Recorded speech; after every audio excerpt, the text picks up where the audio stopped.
Olá, alunos! Hoje vamos aprender sobre o trabalho no Brasil.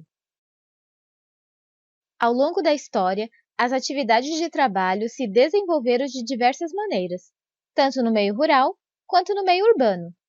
A pintura da artista Tarsila do Amaral retrata o início da industrialização no Brasil, período em que as fábricas concentravam grande parte dos empregos nas cidades. A história do trabalho no Brasil é marcada pelo longo período de escravidão e pela inserção de mão de obra imigrante para o trabalho nas fazendas de café e na indústria no início do século XX. O trabalho escravo predominou no início da colonização portuguesa até 1888, quando foi abolido. A população escravizada não recebia pagamento nem tinha qualquer direito. O longo período da escravidão no Brasil atrasou o desenvolvimento político, social e econômico do país, com reflexos até hoje na sociedade.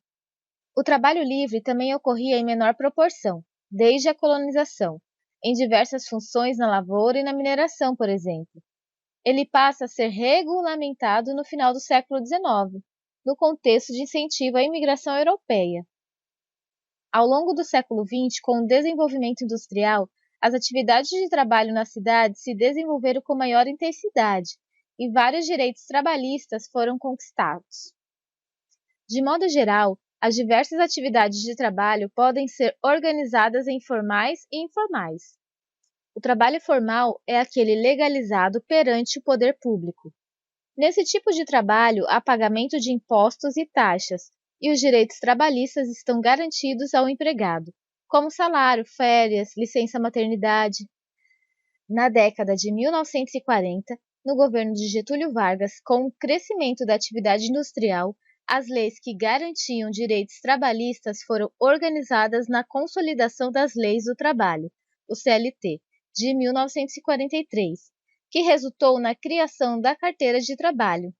Assim, a pessoa empregada, com base na assinatura na carteira de trabalho, passava a ser considerada um trabalhador formal, realizando determinada jornada de trabalho e recebendo um salário. Há também aqueles que exercem atividades econômicas por conta própria. São os trabalhadores autônomos. Advogados, feirantes, médicos e pedreiros são exemplos de profissionais que costumam trabalhar como autônomos. As atividades em que não há vínculo com o empregador, nem salário fixo ou garantia dos direitos trabalhistas, são consideradas atividades informais. Muitas pessoas trabalham nessas condições devido à dificuldade de encontrar emprego com carteira assinada. São considerados informais os trabalhadores autônomos que não pagam impostos regulamentados por lei. No meio rural brasileiro, grande parte das atividades é realizada informalmente. Por exemplo, são comuns os acordos verbais para o trabalho da colheita em determinada época do ano. Depois, os trabalhadores são dispensados. O trabalho doméstico geralmente é realizado de maneira informal, como é o caso de diaristas. Porém, também pode ser realizado formalmente com pagamento de salário e garantia de direitos. O trabalho infantil. No Brasil, é proibido o trabalho infantil, aquele exercido por crianças e adolescentes com menos de 16 anos de idade. O Estatuto da Criança e do Adolescente, o ECA, criado em 1990, é uma lei cujo objetivo é garantir os direitos das crianças e aos adolescentes. Segundo o Estatuto, as crianças têm o direito a brincar e a estudar, e não devem trabalhar. Embora seja ilegal e o poder público tenha buscado combatê-lo, o trabalho infantil ainda ocorre no território brasileiro. Em muitos casos, as crianças trabalham para o sustento da família. Isso reflete a grande desigualdade social no país. O trabalho infantil é um problema social gravíssimo, pois prejudica o desenvolvimento das crianças. Mais da metade das crianças que trabalham concentra-se no meio rural e dedica-se principalmente à atividade agrícola. No entanto, nas cidades também é comum ver crianças trabalhando.